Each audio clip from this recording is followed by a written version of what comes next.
Hello and welcome to this episode of How to Love Successfully with me, Dr. Kovanen. I'm a registered psychologist and a conscious dating coach. Have you wondered how to meet people in person more? Many people are wondering where to meet more people, not just online, but offline. So today we will have a really lovely conversation. My guest today is Sarah Payne. And welcome, Sarah, today. Hey, thanks so much for having me on today. So let me tell you a little bit about Sarah. Sarah has been a speed dating event manager and qubit minion for over 5 years. She's a hopeless romantic and an advocate for helping singles to meet face-to-face rather than through a phone screen. And we will be talking about the events that you run. And when I got in touch with you, I said, can we talk about speed dating? Because that is, of course, something that I was very curious about. And like I mentioned to you earlier on, I never got to try. So how did you get into running these singles events? So I landed my job at Speed Data through chance. I was just finishing up university and my tutor used to run Speed Data as her full-time job, and she marked all of my work and my portfolio from my event experience, and she said, why don't you come and do a summer with me? We've been running for it was probably 18 years at that point. We've been going for 22 now. And she offered me just a summer internship there. And I obviously fell in love with running the speed dating events. And I'm a big hopeless romantic. Wow. So I carried on working there and worked my way up. And I've been there for 5 years now. Amazing. So yeah, let's start with speed dating. For anyone who hasn't ever been to a speed dating event, what happens there? How they kind of run? We event all over the UK. So we operate in 23 cities. We use bars and private rooms. So you would turn up, you can book your ticket, turn up, and we have about 30 minutes registration period where the host will sign you in, answer any questions you have, and then you can pop to the bar and get yourself a drink. That's the time that you can sort of mix and mingle in a more relaxed environment. You can chat to people, you can chat to other women, other men, and then the dating will start around 7:30. And we have all the ladies seated, all the gentlemen seated, and we have around 4.5 minutes to sit and chat. We usually have around 12 dates. So you can sit and talk for 4.5 minutes. Each time the host rings the bell, the gentlemen move on to the next table. And halfway through, we take a little break. And again, people can go back to the bar, they can mingle again, and it just puts them back in a bit more of a relaxed environment. Yeah. And then at the end, a lot of people will stay around as well and socialize and catch up, and it's just, again, more relaxed. But the actual dating, they have about 4.5 minutes to get to know each other. So it's perfect if you like someone, because it's just enough time to make up your mind. And then if you're not making a connection with someone, it's not long enough to be uncomfortable. So what are your kind of top tips now from your experience and when you witness people there, how to make best use of that 4.5 minutes so that I can imagine that if you go initially, you might be a little bit, I don't know, just that it's difficult to kind of know exactly how to use that time. What would you say? What would be the best ways of using that time? My top tips would be always to come with an open mind. I think people are so quickly to judge people physically now, and they sort of switch off if they're not physically attracted to somebody. So I think come with an open mind. And I think the beauty of speed dating is you haven't chosen these people for you. Somebody else has. And I'm a big believer in fate. And I think if you're open-minded and you sit and talk to someone and listen to what they're saying and get to know someone, there's nothing better than meeting in real life. You get to know how someone laughs, how they sit, how they talk. And I think these are all such important things. And, I think take away the physical sometimes, the visual for now, and just get to know the person maybe. And then that comes a bit later. Obviously, instant attraction is important, but I think because the apps have taken away so much from dating now, because we're so used to looking at our phone and saying, I don't find that person attractive. Whereas actually, if you've met them in person, they might have made you laugh, or you might have found them funny, or you were attracted to the way that they dressed or something else. So I think that is my number one tip, to be open-minded. I think it is important to not come with a checklist of a criteria that you want from a person.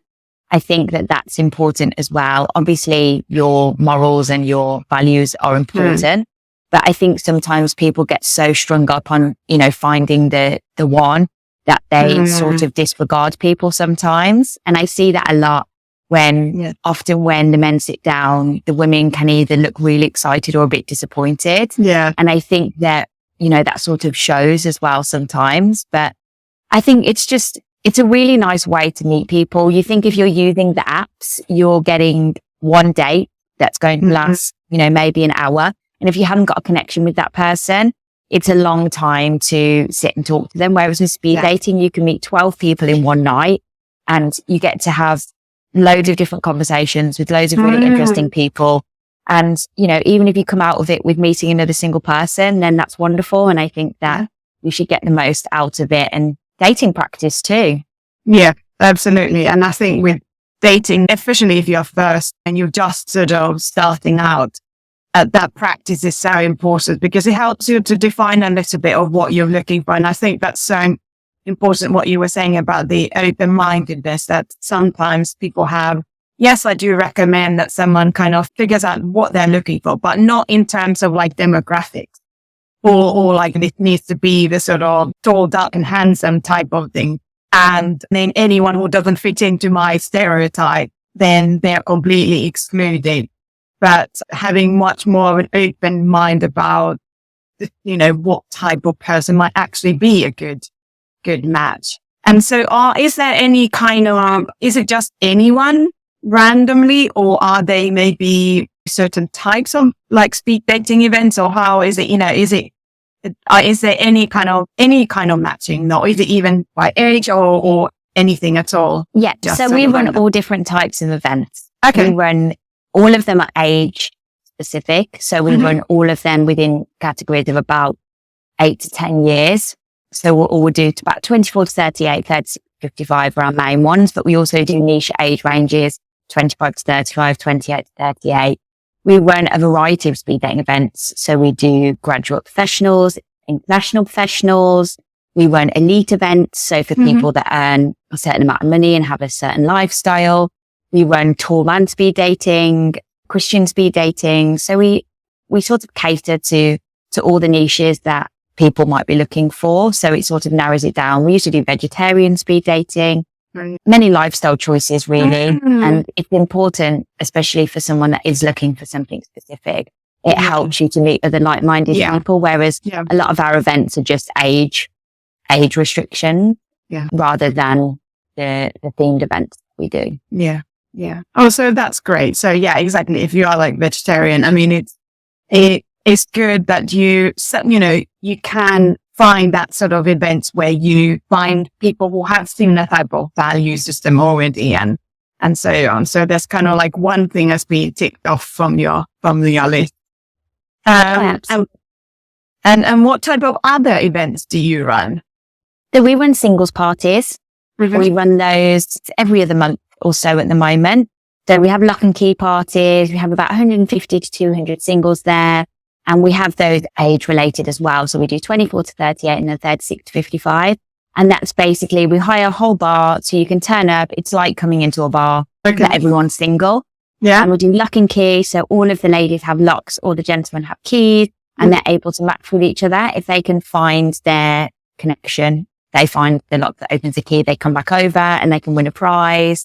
It's a really cute little evening. It's a lot more relaxed environment. You can do the speed dating if you want to, but it just means that people have more freedom to mingle and meet. And there's a lot more people at those events. We have them with dating experts as well. So people come, and we have one with James Priest coming up, and he sits and talks to people, gives them dating advice and helps them maybe look at their dating profile or any questions that they might have, or about the evening, maybe they've met someone and they don't know how to approach them. So it's a really nice touch, actually. We started to have dating professionals at our event, which I think is really bringing a nice touch the evening, because people are nervous sometimes. And, you know, our hosts aren't always trained matchmakers.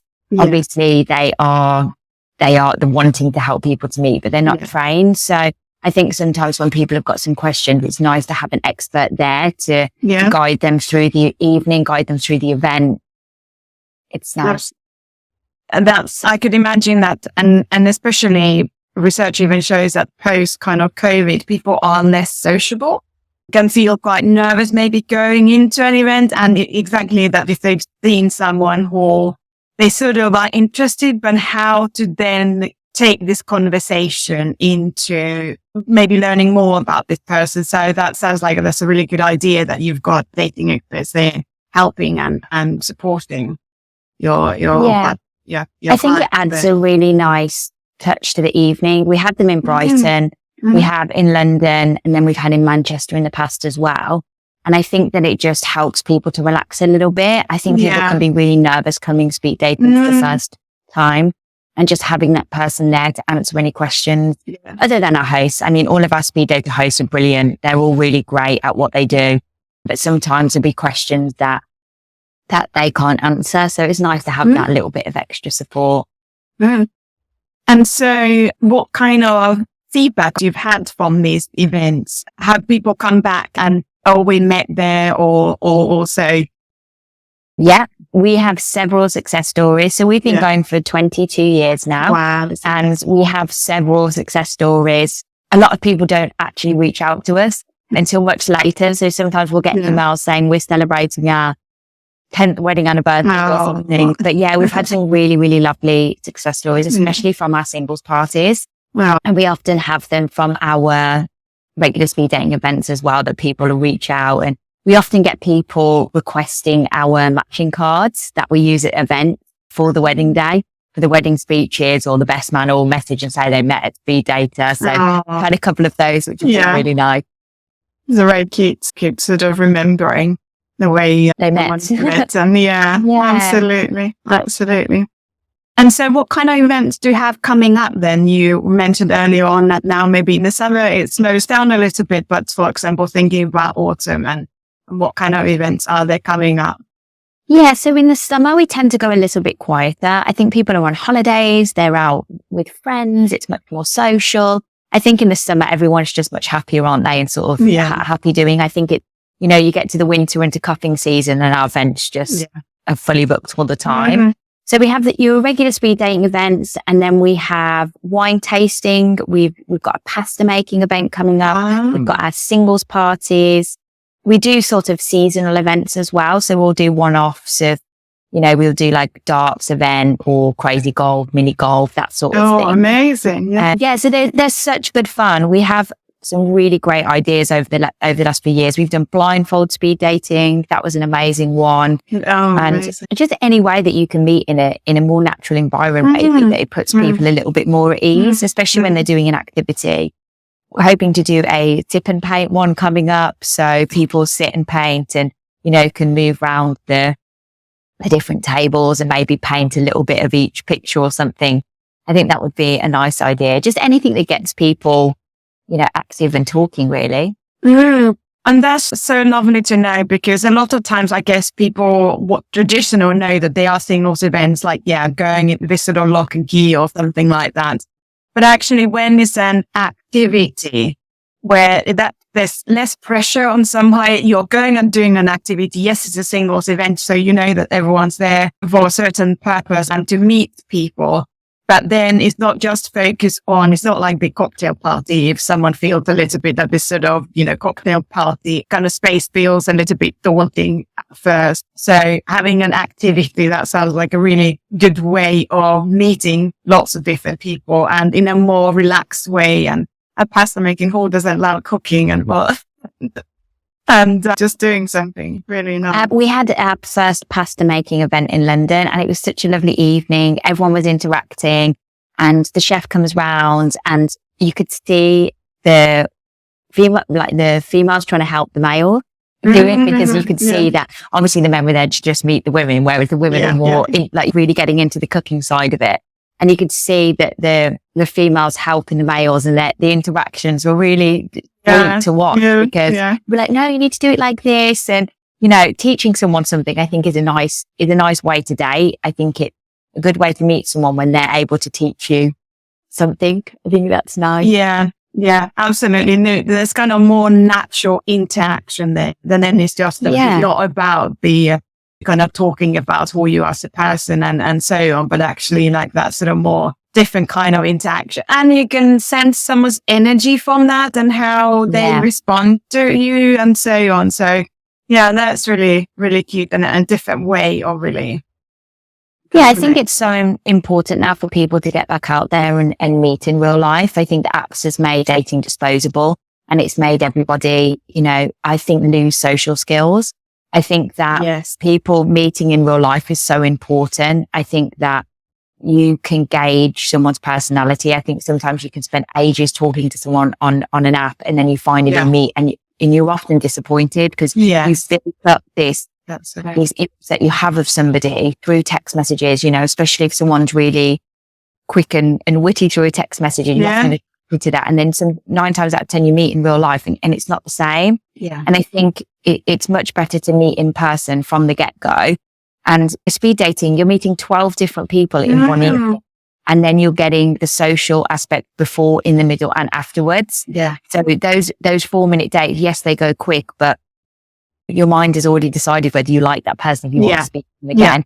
Then you have the opportunity to go and speak to them in the break and say, oh, tell me more about that holiday to Spain you've just had, or tell me more about that course you've just started at work, or whatever it is. You have the icebreaker and you have the tools to go and speak to that person. Yeah. Whereas if you had just gone into a normal bar and gone up to someone, you wouldn't have an opening conversation to have with somebody. Yeah. And it's so much more awkward to kind of start from somewhere.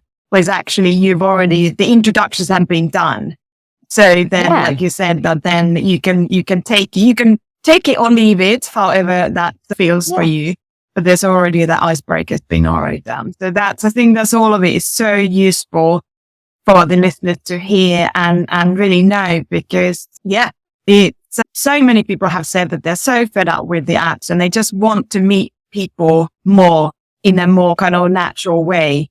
And when there's an activity that you enjoy anyway, but then it's a singles event that kind of, it's like a double whammy and you get the benefit and where you are in a environment that you enjoy being anyway. And then also in a speed dating event, because you, like you said, that you can connect with so many people, 12 people all at once instead of spending, I don't know, weeks or months online and try to connect and or like you said, that sometimes people draw you in potentially into this long message fest, which I say that, if someone tries to draw you into that, just cut it because you might be wasting your time completely. And when you go to a speed dating event, there you get the flavor of that person there and then in real life and then you can make a decision based on that. I think as well, I often hear from singles myself saying, I'm just not meeting anybody. I'm not finding anybody that I want today. But then I ask them and they have such a strict type or criteria. Yes. And I think this is the issue that we find with singles sometimes is that they're so fixated on what they think that they want. They're closed off to other things. And I think speed dating provides that opportunity that gives you people that you wouldn't select for yourself. And I think that's really important because I think people tend to pick their types and it doesn't work out. Yeah. And I think, speed dating is great, but I also am such a big fan of matchmaking. I think somebody selecting a person for you is really powerful as well. And you hear so many success stories from matchmakers because they are looking for what you need, what not what you want. Yeah. And I think as humans, we pick what we want, not what we need. And we get clouded by, our certain type. Well, no, I want this, and this. And when that person doesn't fit the criteria, it's an automatic no. Yeah. And because there's so many ways to date now, it's just disposable. Yeah. Okay, next, on to the next. Oh, I've had a breakup. I'll pick up my phone. I'll message the next person. Yeah.